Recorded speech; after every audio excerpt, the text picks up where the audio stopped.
The Box Seat, brought to you by our stable of sponsors.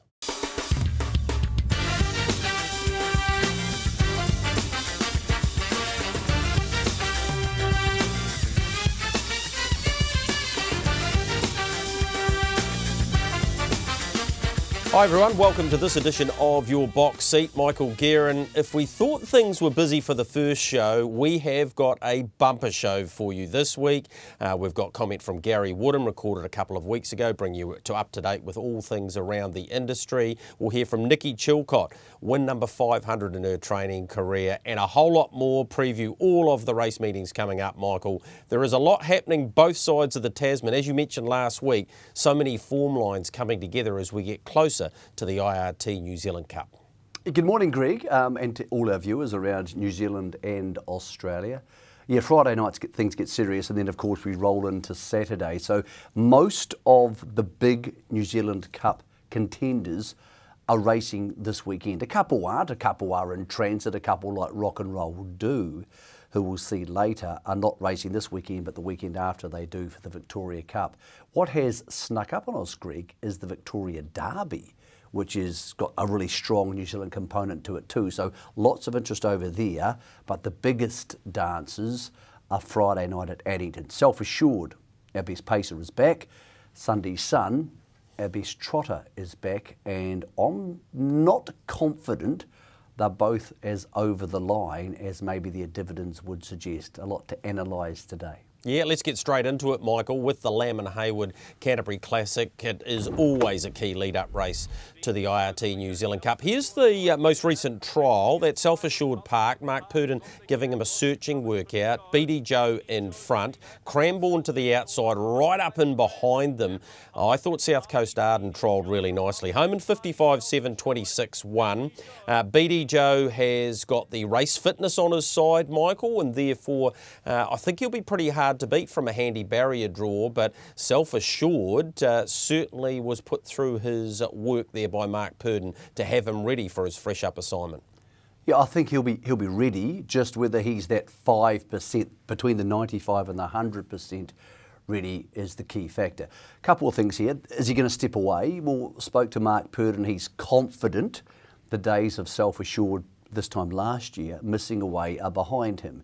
So if that's the case, then he's automatic favourite for every race he's entered in. Doesn't matter if it's the Victoria Cup, doesn't matter if it's the Miracle Mile. He's favourite for every race at the moment, Greg, until you find a reason for him not to be favourite. That reason could be what you said. Is he going to be screwed down fit enough? I think he gets away with it at 95%, but I think he doesn't get away with it if a BD Joe jumps to the lead and he's 3 pairs back, and Mark Purdon has to make a choice to go sit parked. I'm not sure he just sits parked and wins for fun. His $2 quote is too short for mine, Greg, considering so many horses get beaten fresh up and BD Joe is fit. I put to Mark Purdon this week, do you think you win? He said, well, we've been coming off handicaps and he's been off the front at the trials, the one you just saw last week, and we've got close enough. So is he top pick? Yes. Would I take $2? No. Is he still the horse to beat in every race we see?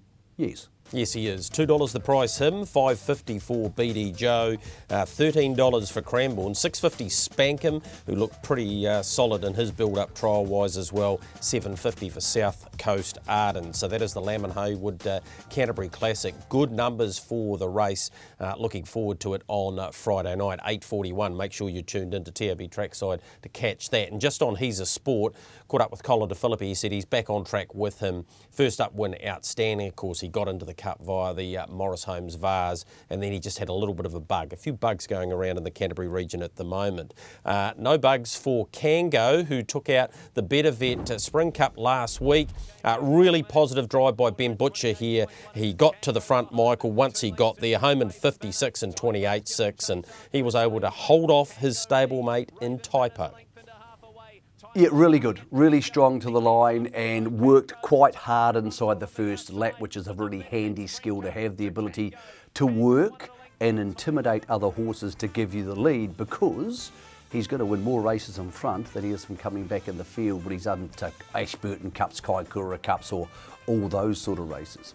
A lot of people forget Kango was 7th in the New Zealand Cup last year. I'm pretty sure he's a better horse this year, Greg, as most of them tend to be, with that year of rough and tumble on the circuit behind them. He heads to Methven next. I think he's a real player in any of those races. Do I think he can win a New Zealand Cup? He hasn't proven that to me yet, but he proved with his third in the Auckland Cup that yes, he can be a top 4, top 5 chance in New Zealand Cups, but adds to the depth of the race, Greg. And he was one of those North Island horses we thought, well, you're a player, so we want to know what you're up to. Another one was Hot and Treacherous, who we saw back at the workouts last weekend, Greg. So just while we don't have a superstar with Copy That in Australia, based here in the north, I think we have enough horses there who are genuine open class factors that were going to have a decent North Island presence in the Cup. Of course, the North trying to defend the title this year. Yeah, Hot and Treacherous at the trials, and of course Bolt for Brilliance in the same trial. Let's have a look at that for you. Here he is in front. He was always going to be a force in open class, Michael, and the way he stretches out here, love what Bolt for Brilliance did too, but yeah, I can't wait to see him on race day, Hot and Treacherous. He looks like he's really developed into a fine looking animal. Yeah, two things out of this. He had a brief setback actually before he spelled. So at the back end of last campaign, speaking to Brian Hughes, he had a setback, therefore the spell was longer than they wanted. So they took him there last week thinking, we need to open you up for a couple of reasons, to see how fit you are, but secondly to see how you recover from a hard run. Maurice McKendry was in the trail, worked around to the lead. As you saw, he had the Persuader up, and therefore he was running along. Home in 55 and change, 26.6, which is very quick around Pukekohe. Spoke to Brian and he said the horse recovered from that well, so we're happy so far. Heads to the Holmes DG on Friday week. I think it gets off the ground. And then they're going to wait to see how he recovers from that, Greg, because as Brian points out, this is no easy New Zealand Cup and there's no easy lead-up races after the Holmes DG. So he doesn't want to take him to Ashburton, give him a headache and set him back for the rest of the season. I think he'll go to the New Zealand Cup, but by no means is it certain. Good to have him back. Next week's probably the deciding factor for him, Greg. So he's the one horse in the 15 who's not certain to turn up because he's still on the North Island. Bolt for Brilliance, Tony Hurley was thrilled. Couldn't be any better, trotted perfectly squarely. More importantly, didn't get lost in the run. Often early in a campaign, Bolt for Brilliance can go missing mentally and he detaches himself from other horses and just mucks around and then he flies home late. He was really good there, trotted beautifully. Tony said no need for a second trial. He'll take him to Stonewall Stud for a bit of a burn around on their beautiful track this weekend, and then he'll head to Alexandra Park on Friday week where there is a 30-metre back mark race. He can't be further back than 30 metres. Races there, probably again, Kaikoura and into Cup week. All right, with Garrards, we need to head across the Tasman. A lot to talk about this week with the upcoming races, but what about Rock and Roll Do? Here he is, bolting in the Kilmore Cup. Both of us spoke to Mick Stanley on SENZ Trots Talk on Sunday. He's in raptures about this horse. We do this with Garrards, of course, and wow, if he brings this form to IRT New Zealand Trotting Cup Day, Michael, he will give them something to think about. He will. I think he's a better suited horse to a New Zealand Cup campaign than many of the Australian horses who have tried it in the last 20 years. He's big. As you can see, he's not the cleanest pacer in the world, so you would think he's going to be a better horse on a bigger track. And the way he ran through the line there, Greg, very, very good stayer.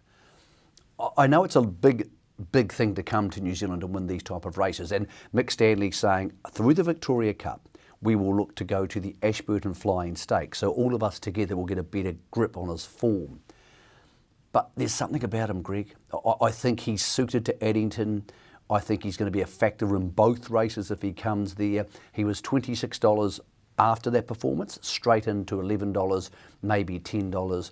He'll add enormously to the IRT New Zealand Cup, not just from the interest point of view, but bringing those Australian viewers with them. They'll love to see him here, Greg. It'll boost their interest in the race, which will boost turnover. Let's just hope further north we get Majestic Cruiser from New South Wales too. To have the two big harness racing states involved, I can't emphasise enough, Greg, how important that is to turnover, brand awareness, just everything about the Cup you want to be right. And Australians, Greg, going, you know what, I might get on a plane and go back to Cup Week because I can. Yep, you're dead right there. And I cast no shadow who Jason Grimson is hoping to bring potentially for the Cup, although he's got a bit of work to do rankings-wise.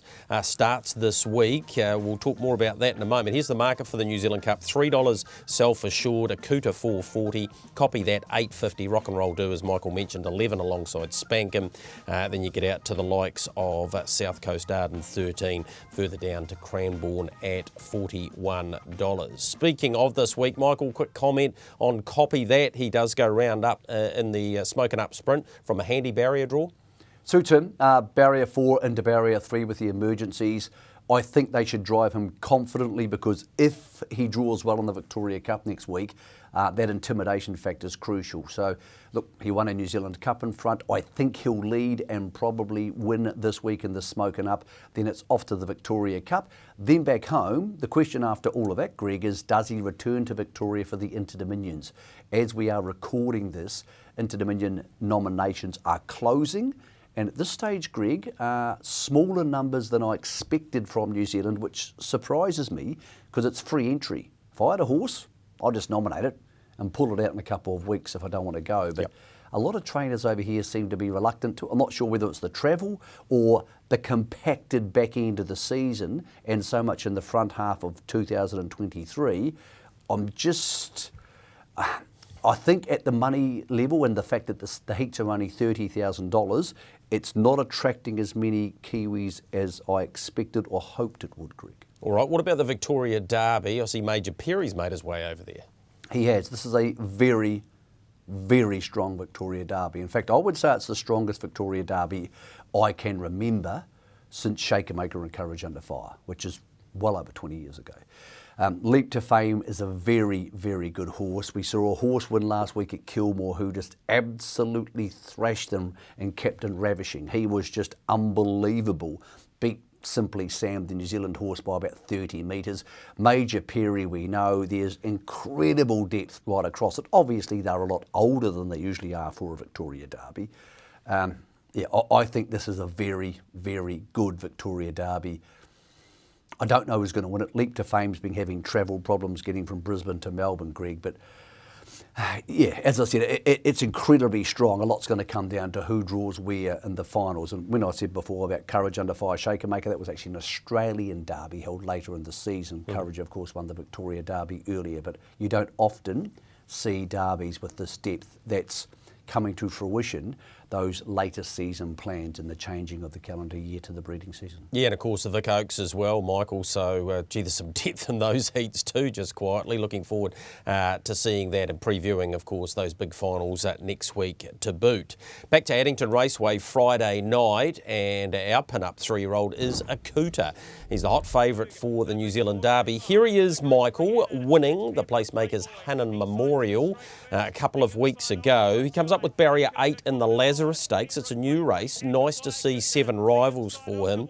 But he's beating open class horses here, and he's come up $1.30 for this Friday night's race. And, well, most people will be running him through their multis. Yeah, they will. And so they should. You would suggest if they want to get serious on Akuta, he would probably get the lead, particularly with key contenders like Sandwave being fresh up. You would think many of these horses won't want to get in his way. Maybe Republican Party is one horse who might do so, Greg, but again, hard to believe this early in a Derby campaign. If Mark pushes the button, they're going to want to park him out. If in fact that's how Mark wants to drive him, because I'm not sure he'll learn that much if he rolls to the front. So $1.30, everybody will take him in the multis, Greg. Again, spoke to Mark this week. Are you any closer to an IRT New Zealand Cup decision? No, I'm not. Will this race bring that decision on? No, it won't. Ashburton is looking the big day for Akuta's IRT New Zealand Cup chances. Yeah, don't doubt that for one moment. That will be D-Day in terms of whether he turns up the second Tuesday. Those who want to turn up the second Tuesday will be the owners of the horses. Good information from Addington Raceway on the HRNZ website. Everything you need to know about what you need ownership-wise to get in on the big day. So go to hrnz.co.nz. Not only for that, but for all of your news, alongside Harness Link, who've got on board with us on the box seat. They have the worldwide coverage for you, so you can catch up on everything. And a lot of talk last week from people who got the chance to see Lazarus. It was great to have the superstar pacer back in the land. Of course, that's stud these days, and yeah, got some nice feedback around that. Back to Alexandra Park, we need to go from last week, Michael, because we saw a sensational performance from Millwood Nike. Unbeaten she is. She wasn't great around the final bend, losing probably 3/4 of a length, but have a look at her power up in the last 150. An outstanding effort to get up and beat Kalua Flyby. We'll hear from Mark Purdon post-race. Kalua Flyby, Millwood Nike at the line, it's a photo. Kalua Flyby and Millwood Nike in a Group 1 ding-dong finish. Oh, that's a good filly, and that next season that's going to be an Oaks filly. Yes, yeah, there was a special win tonight, Mick, from where she was, and to pick up the horse that got the passing lane run was a great effort. When Kalua Flyby kicked about the 150, did you think you could catch her? Probably not, because I didn't get round the last corner great, and I just probably lost Zach's back by about 3/4 of a length, and I thought that might have cost her, but oh, gee, the last 50 she really dug in. Was that a case of a big filly trying to get round a bend she's not that used to at full speed? Yeah, and I suppose the way the race was run, the speed really went on from the 500, so she went into that last corner just a little bit at sea, and yeah, as I say, she just lost Zach's back for a part of it. Didn't pan out nicely early, Mark. At the 1200 you were sort of looking and waiting and waiting. I'd see you looking behind you thinking, somebody better come give me some cover here, otherwise it's going to be a long way home. Yeah, that's right. She was just keen enough where I felt I got close to the leaders. She'd probably start to over-race and take too much out of herself. So I was pleased to see Zach turn up on Barry's filly. Because she's a big filly, do you think she's going to handle the compacted racing season for these late season 2-year-old fillies? Will she cop that? Or like some big fillies, Mark, is there a fear she might weaken off? I don't think so, because she's got that strength with her. She's very mature for her age, and has that strength about her where I think it'll carry her through. The owners seem a good, fun-loving bunch of horse racing owners. I'm sure there'll be a party tonight, Mick, so Auckland will know they're here. And as promised, we're going to catch up with Frank Endicott in a moment to get a little bit more insight into why he's involved in harness racing. But Michael, on the winner, outstanding. I also thought Kalua Flyby was very good. She had her chance, but the other filly, Millwood Nike, was just too good. An Advance Party. I want your thoughts around this week's race where Advance Party's drawn to the inside of Kalua Flyby. Yeah, aren't they a lovely crop? It really is a good example of what we're seeing with the change of season and these horses giving time to mature. Winner's a very good horse. She just has that party on type, classy, going to make a really good 2-year-old, but even better 3-year-old feel to her. So that's fantastic. Second horse, I think she actually shut off a little bit. I think she got to the lead and she couldn't see any other horses because she was by herself. And I think she half let herself down, not through a lack of ambition, just because she didn't know there were other horses coming. So she's a good horse too. And Advance Party was outstanding, went back, came round, sat parked.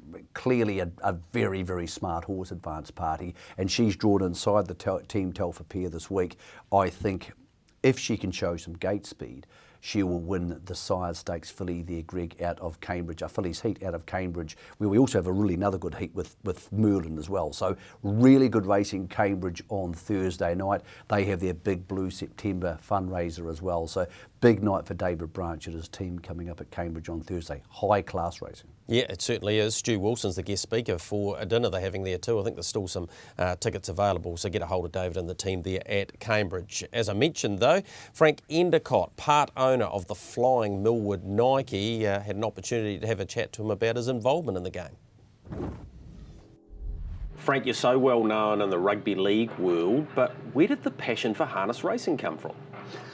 Well, the first time I ever owned a share in a racehorse was actually with Steve Little. Yep. And the horse's name was Calm Girl, spelt with a K, and she won 4 races and I think about 18 placings, and I just got a buzz out of it, you know, going around the country circuits watching this horse race. So my old mate Jeff Whitaker asked me to go into a horse with him called Soki's Rage. So I did, and him and me owned her, and she raced here in Australia, won 8 races. And after that, we bred from her. And I think we had winners from every foal that she had, like Kiwi Rage, Party Rage, a lot of them, can't remember them all. So she was good for us, and that got me really excited. And it's got right now down to a couple of yearlings and a 2-year-old filly. We'll talk about where you're at shortly, but one of the main reasons you probably moved away from it was your commitment to rugby league and, you know, being the Kiwi coach for 6 or 7 years, your time at the Warriors, your time at Wigan, Widnes, it meant you were pretty busy and you weren't often here. Well, that was the big thing. You know, I owned shares in a couple of racehorses that were going pretty good, but being in England or overseas, I could never get the chance to go and see them race. I used to watch them on the TV or get a phone call and all the rest. So this has made this so exciting, you know, so exciting. After my rugby league career is now finished, I needed a new passion. I spoke to the wife very kindly and I asked Joan, I said, I think I need a new interest, and she said go for it. So go for it I did. So I'm so happy. Yeah. Let's just touch on your rugby league, your time in rugby league and how good it was to you, you know, starting out in the humble beginnings of Addington and Hornby and then on to that wonderful era with Canterbury. But I suppose it gave you a great understanding of how to get blokes fit and what horses need in many respects, because you have to peak them on certain days, and you used to be able to do that and did it with great aplomb. Very similar, actually. Yeah. You know, it relates a lot to the rugby league game and the horse racing game, and yeah, I remember those days well. You know, we'd be watching a footy match, but we'd always have an ear on the radio to see how the horse was going. Yeah, but it was a great time, rugby league. I mean, coaching the Kiwis for 7 years and the professional clubs in England, and the Warriors, of course, in Canterbury for 5 years. It was just something you pinch yourself and dream of. So I've got no regrets whatsoever, Greg. All right. Before we leave the league, can the Kiwis win the World Cup this year? I hope so. I'm going over, and I think they're good enough to win it. I think they've drawn Australia in the semi-final on their side of the draw. So it'd be lovely to knock the Aussies out in the semi-final and be there for the final. But I think they've got a very good squad. All right, currently second favourites at about 5 or 5.50, so could do worse and have a couple of dollars on that. Yeah, I think I got 8. Oh, nice. You've always been a man to find the value. Let's move on to your involvement in harness racing now and this super filly you've got, Millwood Nike. She's certainly not wearing barter bullets anyway. She's really quick. She is, and she's tough too, as she proved at Ashburton when she won the Group 3 race, sat in the death seat or without cover the entire journey, and then won by 4 lengths. And yeah, she's just so exciting. I mean, we're so lucky to have one like this, and yeah, I'm enjoying every day. You know, I hope it lasts for a long time. All right, you've not only got her, you've got shares in another couple with Cran and Chrissy Dalgetty. So this is what you're going to pour your energy into, isn't it? Are we going to see FM Endicott in the race book a little bit more? I'm picking yes. I'm picking yes. I always pass it by Joan, yeah. You know, because she looks after the purse strings. Yeah. No, she knows how much we're enjoying it. Shane, my youngest son's in with us too, and you know, we just love it. It's more than a passion, yep. And I'm so excited. I've never been so excited as I have been watching this little filly race. And the two at Cran Dalgetty's are looking promising too. We've got a young colt there that's a half brother to Merlin, yep. Who's won 6 out of 6. So you know, exciting times ahead. What about sharing it with Shane? He's the youngest of your boys, and I can remember him going to school laughing at me being involved in harness racing, but he's actually got the passion now too. He's following you right into this, isn't he? Oh, he's going to the trials with us and come up to Auckland last week with me, and going up this week again for the big Group 1 on Friday night. So, yeah, I've never seen him so excited for a long time either. Yeah. So, you've got him in the end, Greg. Yeah, took a wee while. Hey, it's great to have you involved in the sport, and I know you've got great passion for it, as you did for the code of rugby league. And good luck with these ones in the future. You're already having some fun. I'm picking you've got a little bit more ahead too. I hope so, Greg. Thanks so much. So great to hear from Happy Frank, as he was known in the rugby league world, and good to hear that he's going to get more heavily involved in the sport. Someone who's been in the game a long time is Nicola Chilcott. Nikki has delivered a milestone victory there last Friday night at Alexandra Park, and Michael Guerin caught up with her post-race to talk about her career, including the highs and lows. Well, congratulations. 500 training wins, very quickly became 501. It's an awfully big number, Nikki. Yeah, it's a big number. You know, when you start out, it's almost unachievable. But look, yeah, I'm super stoked, yeah. When was the first one? Can you remember way back to when? Because I can't remember how many years ago it was. Yeah, I actually can. Claudelands of all places. Finish that off. Yeah. I put the nail in that coffin, eh? What year was that? Oh, no, now you're getting too technical. No, I'm struggling these days to remember yesterday. But wee horse called Waharoa, who actually went on and did a really good job. So, yeah, he kicked it all off for me. And, yeah, some of the people that are in him are still owners today. So, testament to my owners and the loyal people that have, you know, keep supporting me, and obviously cannot make these achievements without them. So I've been really lucky on my journey, and you've got to be. You know, you've just got to have things go right. And, you know, we've stumbled across some nice horses, and like everyone else in this game, worked really hard. So, no, really, really stoked. You've also had some bad luck. You've had a bad back injury probably 20 years ago, and it's nagged you a lot since. Was there ever mornings in the cold in the Waikato where you thought, no, I'm not going to do this anymore? I've lost count. Yeah, look, I have had my injuries, but, you know, in more recent times, my shoulder, that's given me a lot of trouble and still does. But certainly not getting any easier to get out of bed as you get older, that's for sure. But, you know, it's nights like this and achievements like we've just done tonight that keep you going. So I don't think I'll get the next 500, but I'm going to keep chasing anyway and see how we go. I've no doubts you will keep chasing. You've got yourself a good horse. It's nice to have those good horses coming through. And Blazing Louis, I don't think we've seen the best of him, but the best of him is going to be pretty good. Yeah, look, I've always really rated him, and we've been very patient with him. He could have raced as a 2-year-old, but yeah, just his brain wasn't there, and probably typical of the Sweet Loos. I think a lot of them have got ability, but they're just... Elevator doesn't always go to the top floor with them, and look, we have. I've had a big opinion of him, and you know, we've been looking after him, driving him quiet, and to be honest with you, I wasn't really happy going into tonight with him, and I said to Tim I wasn't sort of super happy with him, but I said just drive him on how he feels, and you know, we've been dragging him back off the gate, just trying to teach him to be a racehorse, and I said, look, if he feels like he wants to run forward tonight, you know, let him go and see what happens. And he said when he came in, he said he almost cost himself the race. He told me to take the outside rein pole off him last week, and he spent the whole of the home straight running out. So he said would have been his fault if he got beat. So it would have been nice to have someone to blame anyway. After 501 wins and a lot of wonderful horses you must have loved, do you have a favourite horse and or a favourite win? Oh, look, I've had a lot of really nice horses. Probably one that really sticks, as everyone knows, Cliff Thomas has been a massive part of my life. Been like a granddad to me, and just a huge support throughout my training career. And we won the Wellington Cup on the grass at Trentham with a horse that he picked out from the South Island, and I was lucky enough to get. And so, although probably not on the big stage as such, that was a really special win. It was we set him for the race a long way out, and you know, often plans don't come to fruition, and it did with him. So, you know, obviously my one and only Group 1 with Disprove, that was really special.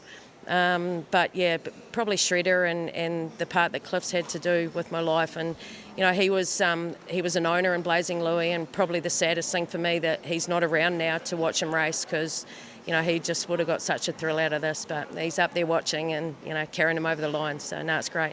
Michael, an incredible achievement there from Nikki Chilcott. To get 500 wins on the board, that takes some doing. In fact, it's never been done before.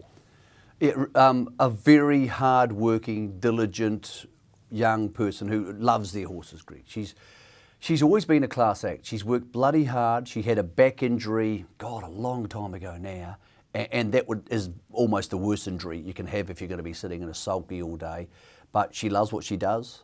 She's often worked with not the best bred or the best horses and made the most out of them. I'm really proud of what she's done, and I think everybody in northern harness racing in particular, but in harness racing is, forget the fact she's female and it's an historic event for her to train her 500 and 501st winner. For anybody, Greg, who comes from not having a huge family background and all the support structure that comes with that, from not having that to achieve what she's achieved in her career and will continue to achieve, is absolutely massive. And you can see some of her emotion there talking about Cliff Thomas and some of the people who have been part of her career. It's an amazing body of work, and she has so much to be proud of, and you could feel that in the stables on Friday night. You could feel people thinking, hey, that's one of our people, and we're all really proud of her. So to Nikki, congratulations, and yeah, I'm not sure she'll get the next 500, Greg, but she'll try bloody hard. Yep, she absolutely will do that. Short break for us here on Your Box Seat, brought to you by our stable of sponsors. A massive thank you to them once again. On the other side, we're going to hear from the boss of harness racing, Gary Woodham.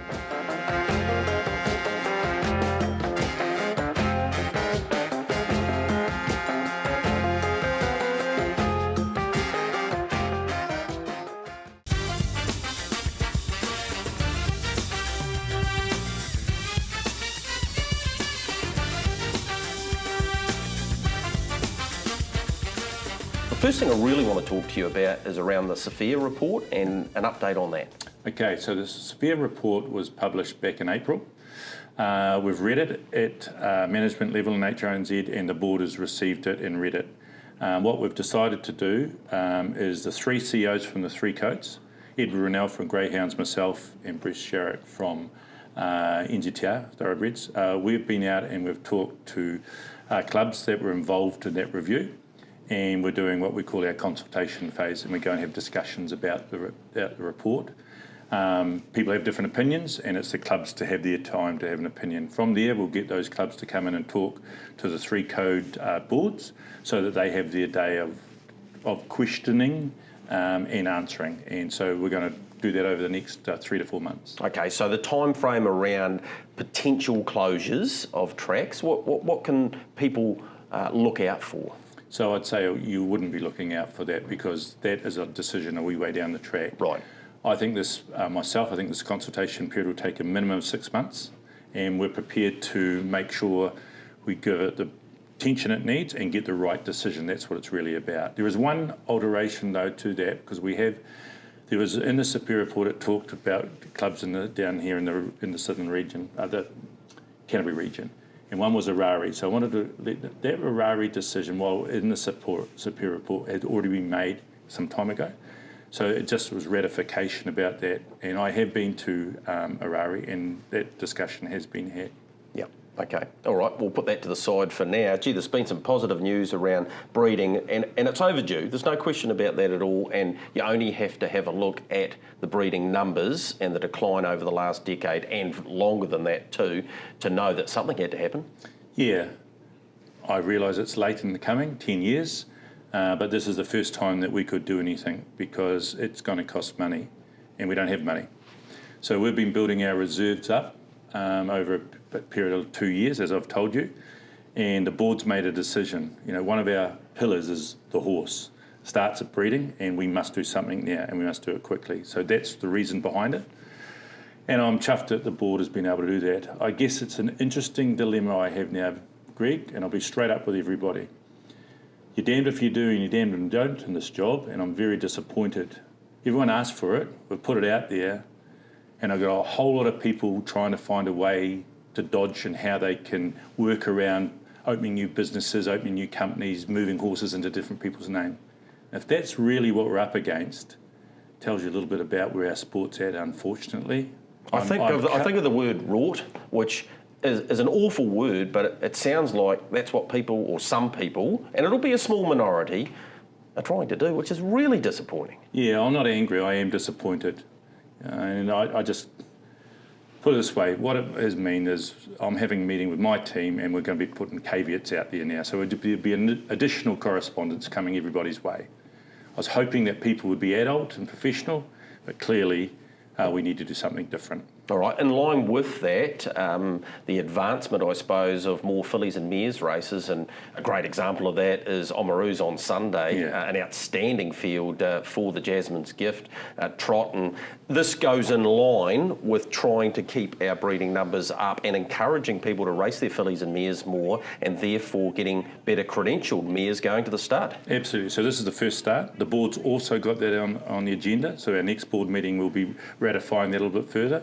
We've got a bit more work to do on it, but there will be more fillies and mares scheduled races coming through from now on. We can't lose the amount of mares that we're losing. We all know that, and we need them to race and breed in this country. All right, the review of where the races are now, I know Hamish Scott's heading up that little wee area. How's that going? Yep, that is complete. The board have had the review and consumed it. Small little tinkering changes, and the rest goes back into the pot for the February review, but nothing major. As we know, there was the conversation around some standing starts for big races.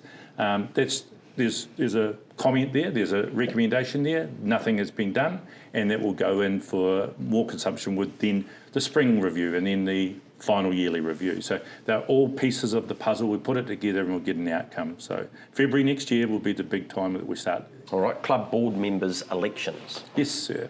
Yep. So we've had those. There were 3 nominations, and we have now got John Coolum, our chair, re-elected, and a new one coming on is Cam Bray from Banks Peninsula. So good for Cam, first time in the seat, and great for us for stability having John back on. So that's done and dusted.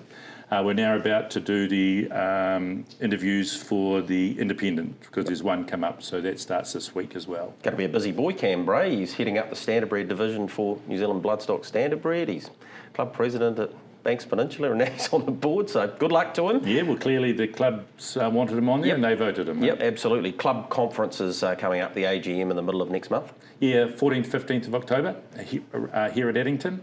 So we'll start that off. I've just had some bad news. The Minister can't now came. Well, it's very disappointing because I wanted him to open it. And then we have the RIB and the Tabby giving us all their updates.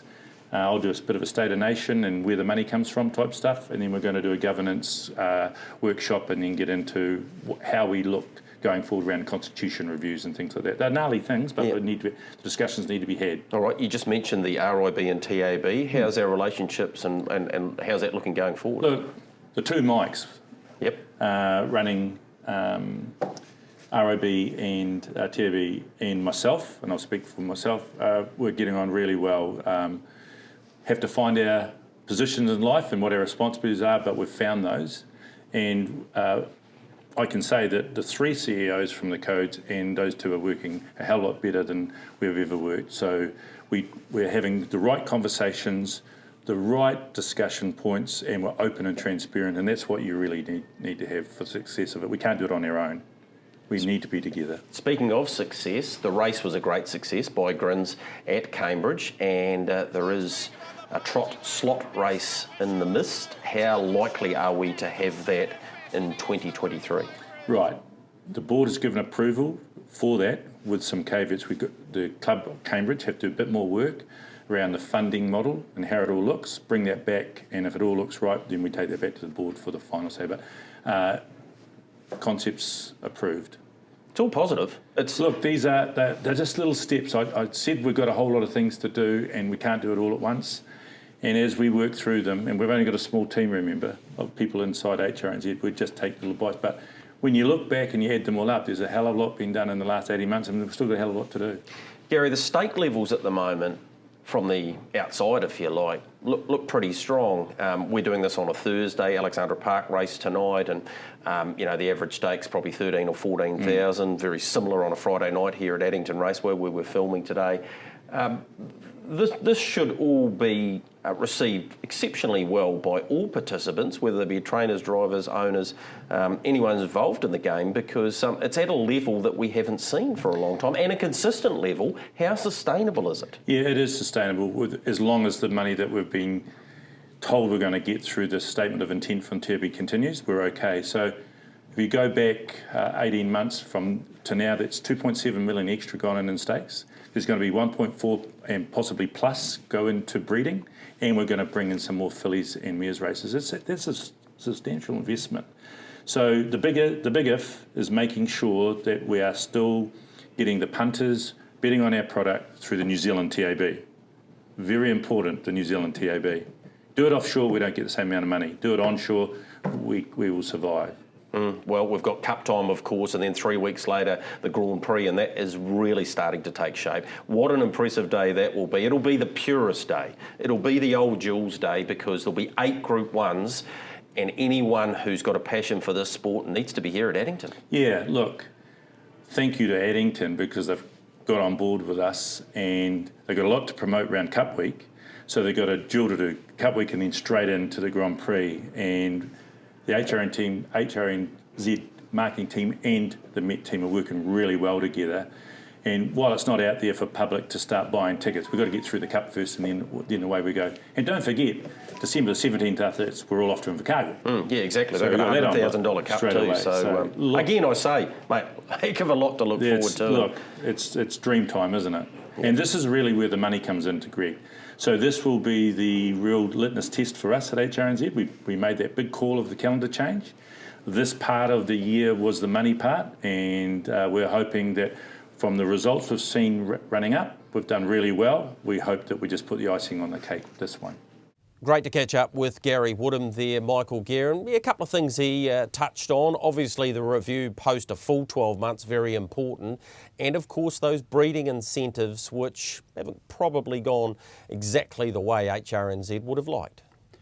Well, first things first, well done to them putting the breeding incentives out there, Greg. It's important, and it says to people, hey, you're not on your own here.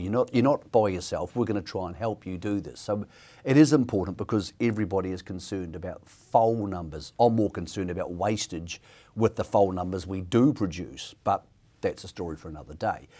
If people want to complain about anything about harness racing New Zealand, and then they want to manipulate that system, they abdicate the right to complain. You've got to play by the rules and do so in good faith. I know money can do funny things to people, Greg, but I mean, quite simply, you can't do both. You can't complain and then try and manipulate the system by putting a horse in your kids' names. Yep. So if you want to play fair, I think the system will work. About the programming review and the turnover and how that affects things, I think there's far bigger things in play here than just the programming of races. I think that is, to a degree, just rearranging the same stuff. It's no different to changing the furniture in your house. The key component for harness racing turnover, and this is something I've studied my entire adult life, is your coverage. Your coverage has to be crucial. Think about it this way. Think about how much people love watching rugby league shows like Matty Johns and the NRL versus watching Australian rugby. Not New Zealand rugby, Australian rugby. Because one of the coverages is fun and inviting and people want to watch it, and the other one's not. And that's what we can't control. Harness Racing New Zealand can't control its own television coverage. That's controlled by Trackside. And the television coverage for harness racing isn't as big as the television coverage for galloping, because it's a bigger code, and therefore the TAB wants to drive that turnover more. Worldwide, Greg, the god of sport is television. Yep. Formula One, NFL, doesn't matter what it is. It's the god. And without the control of that, and I know that the ATC tried to have their own little television show, and that won't be back this year. Spoke to Jamie McKinnon. That's not coming back this year. They may try and embellish that with high definition television in the future. So the idea is okay. But even then, if you're taking your audience away from Trackside and going to a separate channel, I'm not sure that's a good idea.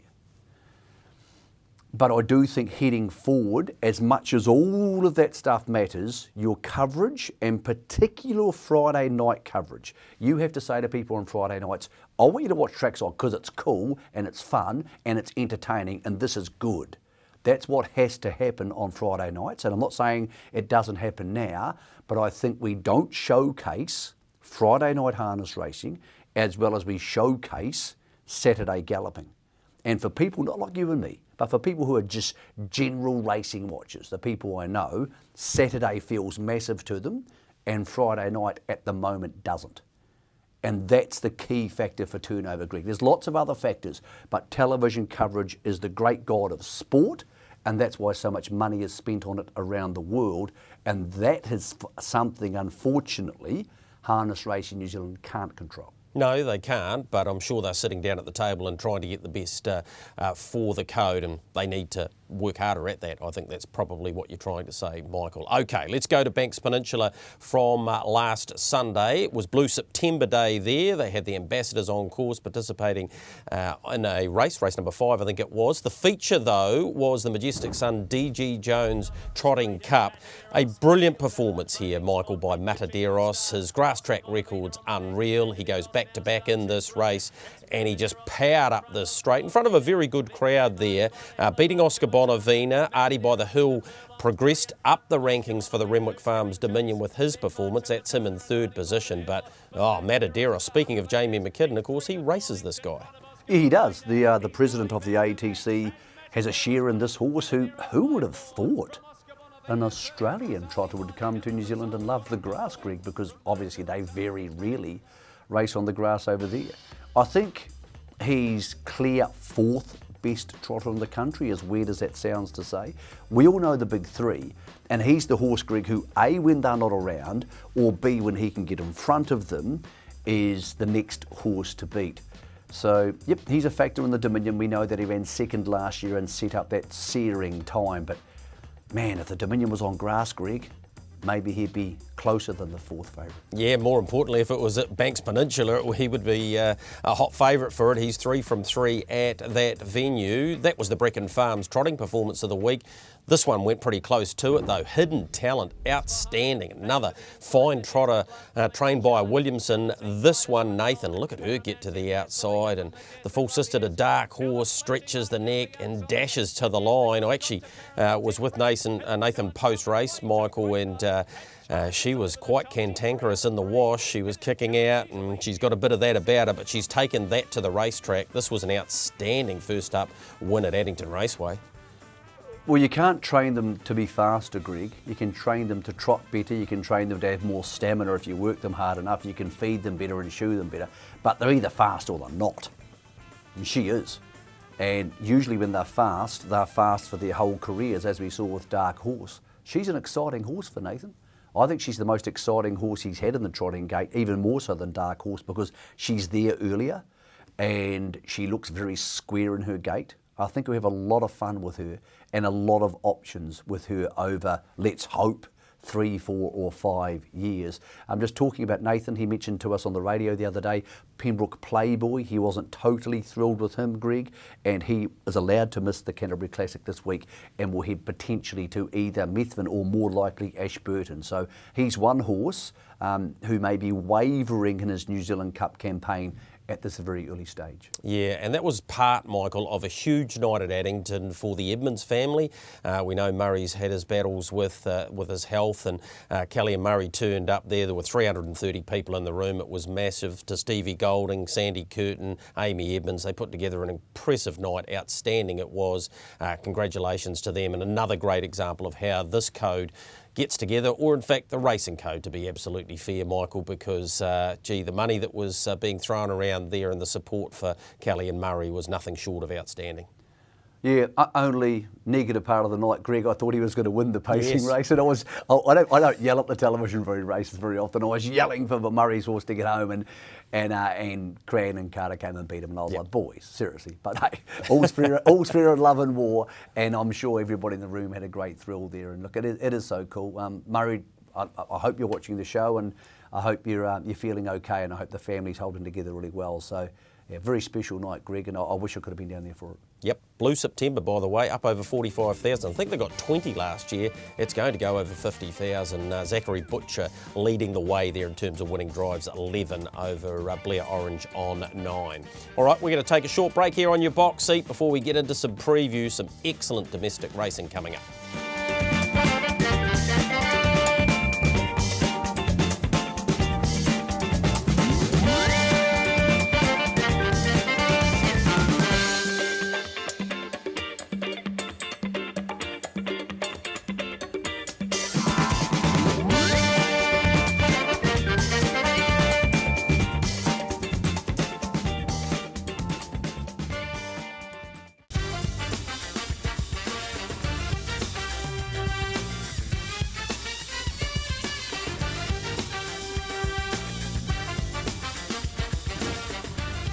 He's had a terrific career thus far, Tim Williams, Artie by the Seaside, winning here on a big night for his family. Of course, his partner, Amy Edmonds, part of the Kelly and Murray Edmonds night. But well done to you, Tim. Terrific performance there. 700 career wins and about 15 or 16 at Group 1 level. So he's driving with great confidence at the moment. He has won very good races at Addington Raceway in the past, including Have Faith in Me, winning a Sires Stakes. I reckon that may well have been one of his early ones, but yeah, great effort from Tim Williams doing it there. Speaking of the Tims, here's Tim White getting his first training success alongside his father Brent. This was a Bobby Waterhouse special, coming up the passing lane there for Kimberly Butt, and way too good for them. And of course, he co-trains at Cranbourne, had a big part to play in his career thus far. Anyway, and here's Tyler Dew getting a win with Teddy Baker. I think it was his first starter, and Rory McIlwright, who loves a bit of showmanship when it comes to this sort of thing, absolutely loves this. Have a look at the salute. I reckon he's looked across, spotted Tyler in the stand and said, "That's for you, buddy." So congratulations to you, Tyler. A excellent debut win there in terms of your training career. We talked last week about a competition that you might want to enter. Here's the details for it. For the Ashburton Trotting Club, you could win 4 tickets to their big day, Magic Monday. It is Labour Day, October the 24th. You have to answer this question we're about to pose to you. Send it to our email address, boxseednz@gmail.com. Here it is, the 2006 winning performance of Flashing Red. The footage is a bit raw. Mainland Banner was on the outside of Flashing Red, but who drove Flashing Red is the question that we want you to answer. The boxseatnz@gmail.com. Over the next 3 weeks, we'll give you an opportunity each and every week to enter that competition, and you could be the lucky recipient. So the question this week, who drove Flashing Red to win the 2006 Ashburton Flying Stakes? And of course, he went on to win the Cup as well. They've also got a tender, Ashburton, for What the Hill. If you want to put a tender in for that, contact the club at Ashburton. They close this Friday. We need to get into the preview now. Cambridge it is on Thursday night. Michael Guerin. This horse, Merlin, looking to remain unbeaten. This is him winning at Alexandra Park again. He'll need to be very good on Thursday night, though. He will. All the other guns are drawn inside him, but he just wins all the time. He's actually quite a remarkable horse, Greg. He's unbeaten, and he probably doesn't have an awful lot of hype about him because obviously he's been racing predominantly the same horses in the North Island for this campaign. That'll change in a couple of weeks. Don't Start Dreaming was back at the trials on Tuesday and doing good things. He will clash with this horse in a couple of weeks in the Harness Million. He'll need to be good tomorrow night. I think he'll still get away with it, Greg. I think he'll be maybe too quick for them, but interesting test for him. Sevi is drawn directly inside him, and Tony Herlihy told me that Sevi will improve on his fresh up third. So intriguing boys and girls heats at Cambridge on Thursday. Yeah, Don't Stop Dreaming, home in 56 and 26. Second, or a length away anyway, was Beckham in that trial. Also trialled excellently. Go to HRNZ if you want to check those out. Big day on Sunday. Yep, it is the Spring Rewards. They've got 5 $20,000 races. Let's preview some of those for you. Race number 7, Sneaker Peak. Does get well beaten here, but was second behind Show Me Heaven prior to that and only just got beaten. This is Mossdale Mac beating Sneaker Peak, getting to second now. Second row draw for Sneaker Peak, but wouldn't need to lift much off this to go very close there on Sunday. So that's race 7, number 13 in Sneaker Peak, racing really well for the Brad Mowbray team. The mare by Better Than Cheddar. Although she's only won 2 races, I reckon she'll get her chance on Sunday. Let's have a look at Prince Tekka, finishing second behind Royal Dell, who was nothing short of outstanding. The run of course, Royal Dell and the Fred Fletcher team and the Royal Aspirations horses continues, but Prince Tekka draws barrier 1, should step, try and run them along. Resolve will be very, very hard to beat, as you'll find out in a few moments. My thoughts around her chances in this race, but Prince Tekka will be in front for a long way, give you a great sight, and has already been placed at Tembaru and was pretty brave at Addington last time. And here's Whiskey Cavalier. Now, it runs 5th here in the orange and blue colours, but have a look at the horses in front of it. Sounds of Cash, Republican Party, Franco Mac, who gets up the inside and then comes out and wins the next week. So, a very good form line for Whiskey Cavalier. I reckon he'll take all sorts of beating. Yes, he draws the outside. The reason he does that is because he is the best credentialed horse in the race. So, big day there, Timaru on Sunday. Map-wise, you can get things underway there at 12:50, and they do have a 10-race program. Michael, best bets last week for us and for Graham Hand from Hand Milking. Plenty of placings, but not a lot of money. No, Franco Indy just never looked interested, Greg. It was actually a weird performance from him, from a very good horse. Franco Mac was too good on the night, but he looked like he needs blinkers. Not that I'm telling Mark Purden what he needs to do. I think I'm going for Advanced Party for mine this week, Greg, because I want to get a win on the board. And I think if she can stay in front of the Team Telfer horses, she'll win at Cambridge on Thursday night. Yep, all right. I think you're probably right. I reckon Resolve will win to keep the flow of the girls going at Timaru, race 8, number 4, and one of those spring rewards. And our man, Graham Hand, he's gone for Merlin into Kalua Flyby. So he's trying to upset Advanced Party there, Michael. He actually had a 4-leg multi, which I thought, Graham, we're not that good, so I've only taken the 2 legs. He was going to go into a Cooter and then something else. I can't really remember what it was, but we need to get some money in the bank here, Graham, so let's just stick to a couple at this stage. But well, it gives us the spread, Greg. It gives us a chance in that other race. And absolutely. Other interesting bet I thought this week was the Muscle Mountain versus Sunday Sun bet. Muscle Mountain will be fitter than Sunday Sun this week. He's 2.8 with the tab. They're giving you a chance there. I think if he can get tactical advantage over Sunday Sun, he can beat him, and the 2.8 is pretty fair. Yep, I think so too, Michael. Gee, it's been a full show. It'll be just as heavily loaded up next week. Michael and I will catch you in 7 days' time.